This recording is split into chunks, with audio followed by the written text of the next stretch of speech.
Greetings and salutations to you, my friends. Welcome to the party. Tonight we are ending our night at the opera with side two, a little reaction.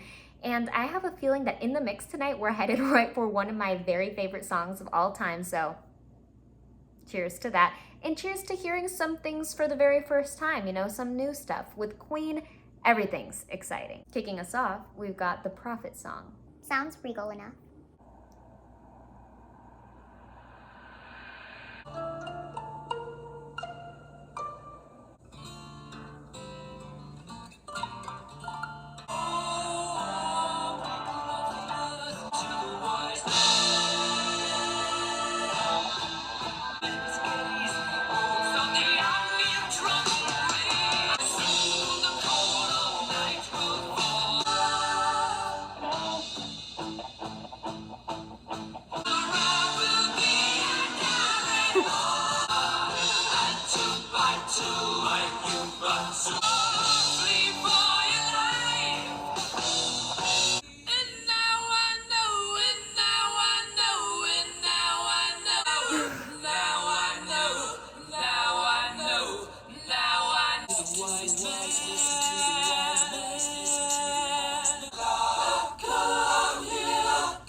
Wow, that was remarkable. So that was the first time I'd ever heard the Prophet song in my life, and I'm questioning everything and everyone who never introduced this to me because this was so beautiful. Already a standout moment. We're starting off with a standout moment. I don't even have anything to compare it to, and I'm already saying this is a highlight because this feels like a highlight of my musical life right now, just listening to it. So beautiful. I mean, the way that it started off kind of recalled a little bit of what we went through with metal, a little bit of what we went through with echoes. Just, it screamed of Pink Floyd, right? Starting with that wind sound. It was a beautiful entrance into this like trickling down of notes, this falling waterfall of pitches and strings, just so beautifully and delicately playing on the strings of our hearts, leading into this masterpiece of theatricality that went above and beyond. I loved all the effects that took place. There was a lot of call and response used. There was a lot of repetition. There was a lot of looping effects.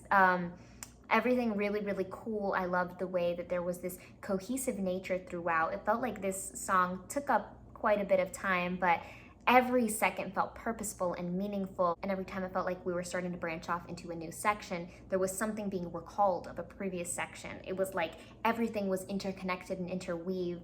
It almost had this very grand Christmas-like presence, very celebratory and very sunshine-like, even though it felt like this song existed in a minor key.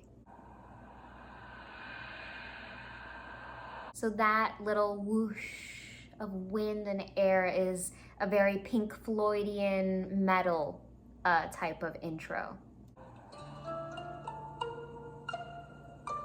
Those strings right there, I know we also have a guitar starting to warp itself in, but that little scale upwards was so beautiful and delicate, yet very well pronounced, and had this great presence and energy. I'm very new to this kind of string sound, but it is so beautiful.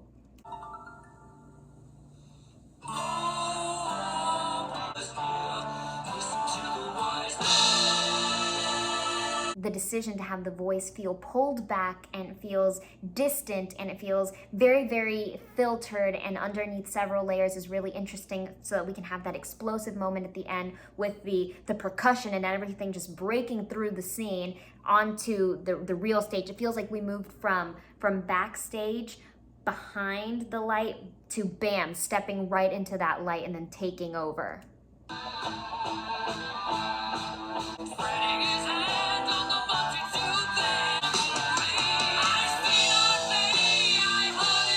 The way that they play with dynamics and layering is so brilliant because they kind of switch up the levels on us, and they use this grand minor overtone over everything to build to that ever-growing anticipation. Harmonies, and with the backing layers, and just everything starts building more and more and more until we get this very full picture, and then the way that they take it away from us and then bring it back, we're being seesawed.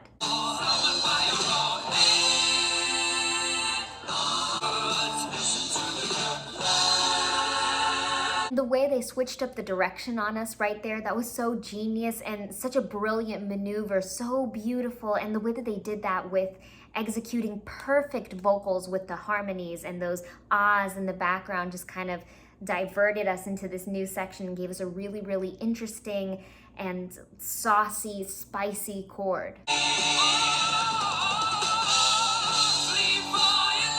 This little switch up right here, that was so seamless, flawless. It felt like we were just scooping upward. It felt like we slid into this next section here. That's how seamless it was. It was just the peak of the mountain that we were climbing. They added to that build with the percussion, that little drum roll upwards. I always get excited whenever any band incorporates a little percussive twist in those little transitions.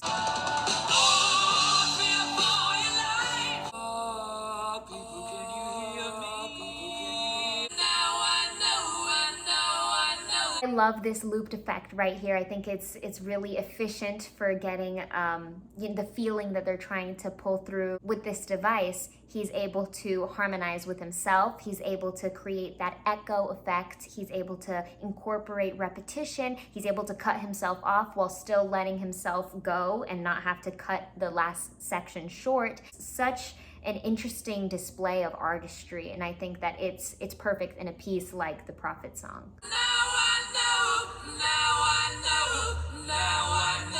And this really gives us some great insight into the workings of Freddie Mercury's mind, because you would think that in order to build the sound, he would just keep increasing and upping the pitch, but he kind of messes with us because he starts going lower in pitch, and somehow that still builds and adds to the grandness of the sound, and it feels bigger and greater than where he started. Now I know,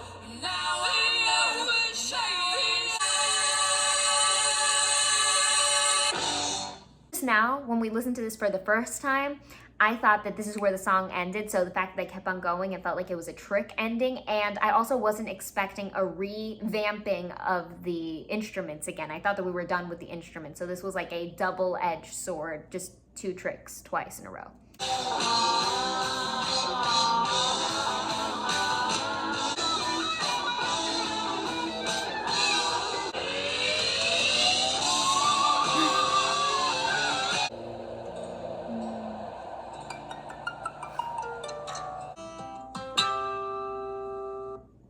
They give us that little treat of ending right back at the beginning, right where we started, we finished. And I love that. I also feel like that's a little bit Pink Floyd-ish of them to do. Up next, we've got Love of My Life.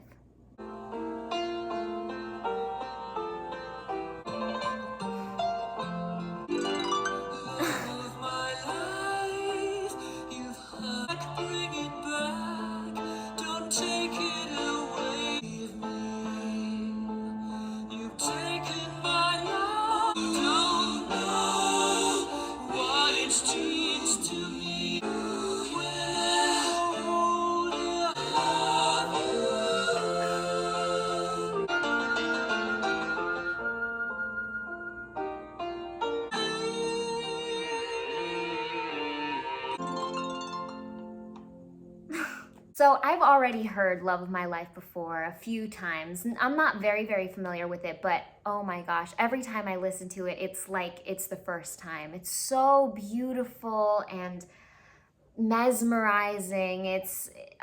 I love it. I really love it. It feels so full. The sound is so full when we're jumping back and forth from major to minor. They throw in some sevenths in there for us. So like an arcade, a parade of beautiful instruments. We have that solid piano that's guiding the way for us, which is always an indicator of an amazing song in my book. And then we had a harp thrown in there, which is also another indicator of amazing songs. So yeah, I really love this one so much for every reason.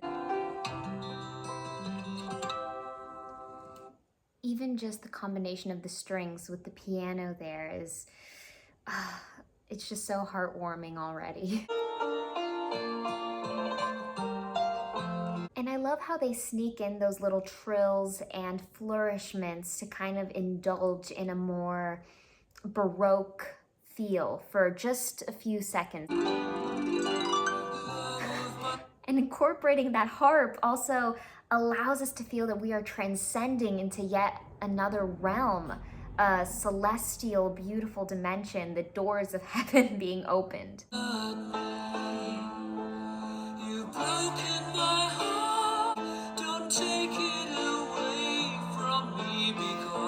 The vocal control, the sweetness of the tone, and the escalation in the dynamics, the build, it's all so magical, and it all kind of intertwines with one another. What it means to me of my life, don't leave me, bring it back. The magic of those moments that build like that happens from two distinct factors kind of working together cohesively. It's like they're independent, yet they form this like symbiotic relationship. It's in the harmonies, the way that they play off of one another, the vocal pitches, and then the direction of the musicality down in the chords. We have the sevenths that build along with the harmonies that bounce off one another. You don't know what it's They have to give us that taste of rock and roll right in our face, right, with that electric feeling in the guitar. And everything's all by the way. To remind you how. And even though we have this good passage here, this section that's just non-vocal, I feel like they still communicate just as much. They deliver the message even without words. That is probably one of the most powerful closings of any song I've ever heard. At number 3, we've got Good Company.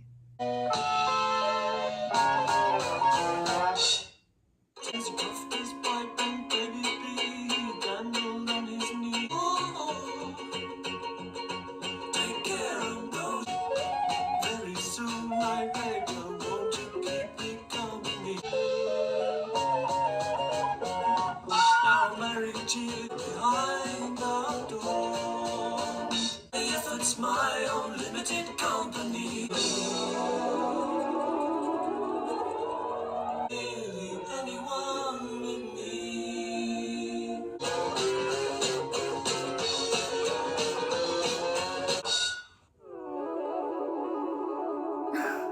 So even though that was wildly chaotic and there were so many things going on, it was so sweet and simple and extremely charming. It kind of reminded me of that moment that we had with Seaside Rendezvous in side 1. And I think there was another song too that had this very like quaint and just lovely, lovable feeling, and that nature definitely shined through in this entire song. So beautiful. It's so baffling and impressive to me how it feels that every single member of Queen is just an insanely flawless, amazing vocalist, because this wasn't Freddie Mercury yet. It was so great, such a beautiful delivery, such a great tone. There was a sweetness there that definitely carried on that charm of the song. There were lots of sevenths. It was very beautifully decorated with the instrumentation. Just everything about it was very sweet. I would say this one was like a little piece of candy. Start off with a false ending, but it didn't trick us. We know that the song isn't going to start and just end after a second. So we know that they're already incorporating this playful nature. I feel like that was the goal of that moment. And then we also hear them play with the rhythm and the tempo a bit. We start off dragging out a little bit, like a tempo that drags a little bit, and then it gets a little bit faster, and then it just flattens out to nothingness, to silence, to reamp us back into the song. Don't fool with fools who turn away, keep on that direction was kind of messy a little bit with some sevens that kind of gave us a really interesting direction. Take care of those you call your own and keep good company. Such perfectly executed and tightly knit harmonies. Somehow they make the electric guitar sound sweet. Like, it doesn't feel like they're adding this like crazy rock edge to the song. It sounds like they took something that's crazy, rocky, and edgy and transitioned it and like juiced it so that now it sounds sweet. They pull around the sunshine and they blast us with cheerfulness with this beautiful ringing ukulele.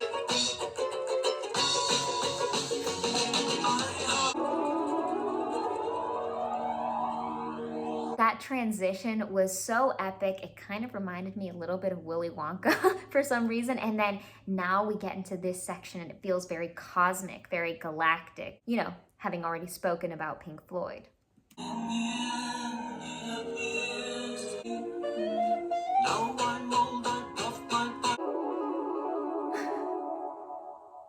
So with this song, I feel like the way that they played with their levels was more so in the starting and the stopping and with the tempo and the rhythm. Whereas it feels like in other pieces of theirs, they definitely give us a lot of levels with the dynamics and, you know, the way that Freddie plays with his voice. He can manipulate his voice in so many different ways. Here we had a more rhythmic play, which is always really fun. Hoy, en el puesto número 4, tenemos una de mis favoritas canciones en el mundo, Bohemian Rhapsody. It's the real life. Is this just fantasy? Open your eyes, look up to the sky. Mama, life had just begun. Carry on, as if nothing really matters. Shivers down my spine, body's aching. Mama, I've never been born at all.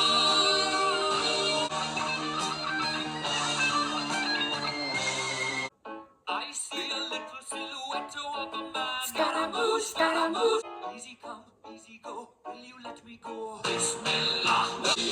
For me, for me. Can't do this to me, baby. Just gotta get out. Nothing really matters to me.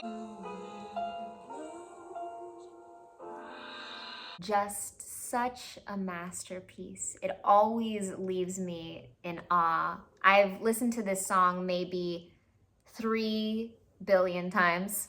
Okay, that might be an exaggeration, but I kid you not, there was a time where I would listen to this song all day long on repeat, just over and over and over and over again. I love it so much. So to go back through it and to give it like a breakdown wouldn't be true. An excuse to listen to it again I'll always take. So maybe once this video is over, we both know that we're gonna be listening to this song again, repeatedly. And to close our night out, we've got God Save the Queen.